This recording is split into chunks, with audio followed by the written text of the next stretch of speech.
화제의 뉴스를 골라 과학 기자의 시선으로 분석하는 과학 본색 시간입니다. 네, 이동훈 기자와 함께하겠습니다. 안녕하세요. 안녕하세요. 네, 오늘은 어떤 이야기를 나눠볼까요? 네, 얼마 전에 나사에서 화성에 이름을 보내준다 이렇게 해서 탑승권을 발급을 했는데 네. 저희도 뭐 보도를 통해서 전해드린 적이 있었습니다. 네. 혹시 기억이 나시나요? 네, 저도 9월까지라고 해서 부랴부랴 신청을 했었는데 네. 어떤 이벤트였는지 잠깐 소개해 주시죠. 네, 뭐 우선 이 나사가 우주 탐사에 대한 관심을 좀 높이기 위해서 이 화성에 당신의 이름을 보내세요라는 이벤트를 마련을 했는데 네. 지난 5월부터 신청을 받아서 9월 30일에 이제 마감이 됐습니다. 저도 이 마감 전에 이 탑승권을 한번 발급을 받아봤습니다. 네. 이렇게. 이건가요? 네. 오. 네. 이게 바로 이 이름을 보낼 수 있는 화성에 이름을 보내는 탑승권인데요. 오, 그럴듯하네요. 그렇죠. 특이하고요. 네, 보시면은 뭐 보딩 패스라고 있고 제 이름도 이렇게 네. 큼지막하게 적혀 있는데 좀 더 자세히 좀 보여드리겠습니다. 네. 이 탑승권의 출발 예정일은 2020년 7월입니다. 미 플로리다 케이프 커네버럴 공군기지가 이 출발지고요.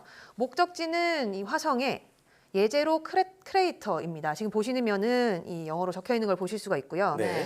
이 우리가 화성 표면에서 보는 커다란 이 구덩이를 크레이터라고 하죠. 그래서 이 티켓은 예제로라는 이름이 붙은 크레이터까지 가는 탑승권입니다. 네. 비행 거리도 적혀 있는데요. 무려 5억 킬로미터가 넘는다고 되어 있습니다. 네, 물론 저는 탑승권을 뽑아보지는 않았는데 네. 이렇게 직접 보니까 진짜 티켓 같기도 한데요. 네. 물론 이 탑승권으로 진짜 화성에 갈 수 있는 건 아니고 우리의 이름을 보내는 거죠. 네, 맞습니다. 뭐 실제로 이 탑승권에 있는 날짜와 같이 2020년 7월에 이 케네디 우주센터에서 나사의 화상 탐사 로버가 발사가 됩니다.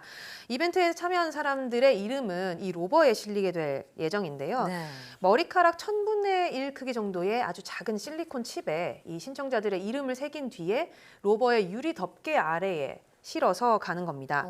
뭐 아주 작은 크기지만 내 이름이 화성에 간다라는 점에서는 좀 의미가 있겠죠. 네. 네, 저는 안타깝지만 이번에 신청을 못했습니다. 네. 하실 때 저한테 말씀 좀 해주시지. 아, 제가 분명히 얘기했습니다. 네, 아쉽네요. 네, 근데 이 홈페이지 가시면 네네. 지금 이제 마감이 됐지만 또 네. 다른 기회가 있을 수 있다 해서 아, 좀 그래요? 예약을 바꾼 있습니다. 그걸 노려보도록 네. 하겠습니다. 매일 들어가 보세요. 그럼 일단 두 분의 이름이 이제 화성에 간다는 얘기잖아요. 그렇죠. 자, 많은 지원자들이 있었을 것 같은데 탑승권 발급한 사람이 얼마나 되나요? 네, 나사가 이 미국 시각으로 지난 5월 22일부터 이 이벤트를 시작을 했는데 9월 30일까지 이 탑승권을 발급받은 사람들이 굉장히 많았습니다. 예. 사실 뭐 시작한 지 며칠 만에 전 세계 300만 명 이상이 탑승권을 신청을 했는데요.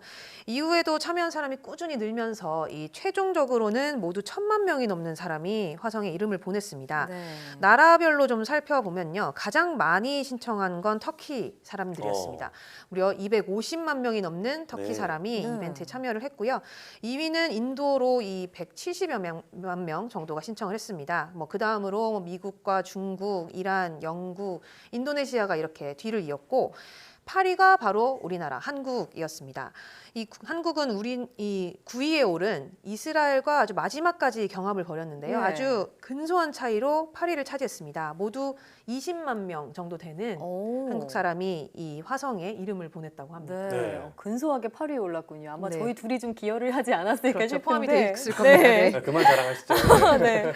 저는 홈페이지에서도 이 순위를 보고 나서 좀 깜짝 놀랐던 게 네. 터키가 1위였던 게 좀 의외였어요. 네, 그렇죠. 아무래도 우주 선진국 하면은 뭐 미국이나 중국, 러시아를 떠올릴 수 있는데 터키가 1위더라고요. 네, 맞습니다. 이 최근에 터키 사람들이 이 우주 탐사에 아주 관심이 많다고 합니다. 예. 예. 지난 2016년에 이 터키계 미국인이 소유한 기업이 화성 탐사 로버에 핵심적인 장비를 공급을 했는데요. 사실 뭐 우리가 보면 뭐 큰일이 아닐 수도 있지만 네. 이 터키 국내에서는 이런 사실이 알려지면서 화성에 대한 관심이 아주 폭발적으로 증가를 했다고 합니다. 네. 이런 걸 계기로 이제 화성에 이름을 보내는 이벤트가 생기니까 이 터키 사람들이 많이 참여를 한 걸로 보이고요. 사실 이번 이벤트에 참여한 나라별 사람들의 수를 이렇게 살펴보면 네. 우주 개발의 판도 변화가 그대로 반영된 걸 알 수가 있습니다. 최근에 인도나 이스라엘이 달 표면 착륙에 도전을 하면서 뭐 사실상 미국이나 뭐 러시아, 중국 이런 선진국들이 꽉 잡고 있었던 달 탐사 경쟁에 도전장을 내밀었는데요. 네. 네. 인도 같은 경우는 뭐 총리가 직접 우주센터를 찾아가서 이 연구자들을 보여주기 식으로 격려를 좀 해주기도 했고요. 네. 네. 또 이스라엘의 달 착륙선에 실렸던 이 몸길이 1mm에 달하는 생물이 이 달 표면에 생존했을 것이다. 이런 오. 가능성이 제기됐었죠. 아무래도 이런 이벤트를 통해서 좀 과학에 대한 관심을 갖게 되는 건 네. 긍정적인 일이라는 생각이 듭니다.